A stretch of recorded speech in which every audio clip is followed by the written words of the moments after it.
ګیلاس چې د ښکلي او جذاب رنګ او ښه بازار په درلودلو سره یې د میدان وردګو ولایت د بڼوالو پام ځان ته اړولی او په دغه ولایت کې په 245 هکتاره ځمکه د ګیلاسو باغونه کینولي.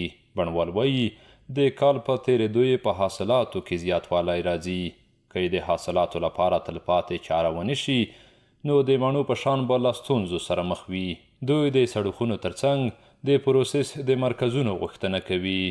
الحمدلله ګیلاس خو ورځ تر بلې په زیاتېدو دي او په ډېرېدو دي پرمختګ کې روان ده، خو زموږ سرخانې نشته او داسې ځای نشته، بازار نشته ورته تر څو دولت موږ سره همکاري وکړي چې سرخانې جوړې کړي او بازاریابي باید وشي او جای ورته پیدا شي، سودا شي. د جوسو لپاره خو که چېرې د جوسو لپاره فابریکې فعاله شي نو دا به یو ډېر ښه کار وي د باغدارانو لپاره، بالخصوصا په مجموع کې د ټول افغانستان د خلکو لپاره چې افغانستان یو زراعتي مملکت ده. هغه غوښتنه دې موږ هم له دولته او هم له تجارانو ده چې موږ ته سل په سلو کې سړې خونې جوړې کړه، 15 شپې به مال پکې ساتلی او د جوس کارخانې کې یوه کارخانه موږ ته په دغه نرخ کې جوړه کړه، په میدان کې جوړه کړه.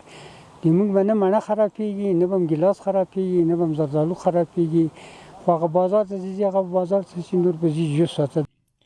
د میدان وردګو ولایت کرنې اوبو لګولو مالدارۍ ریاست د کرنیزو چارو امیر وایي د شته سړکونو ترڅنګ یې نوره ځمکه هم ځانګړې کړې چې سړې خونې ورباندې ورغوي.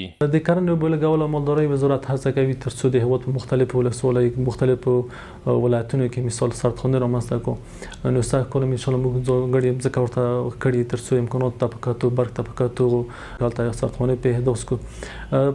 میدان وردګو ولایت کې هغه په 3 سړې خونې مثال خپل دولتي سړې خونې موجودې دي چې سیدآباد ولسوالۍ کې دي، 2 دلته مرکز کې دي او بدون دونه مثال د شخصي پانګوال لخوا جوړې شوي دي.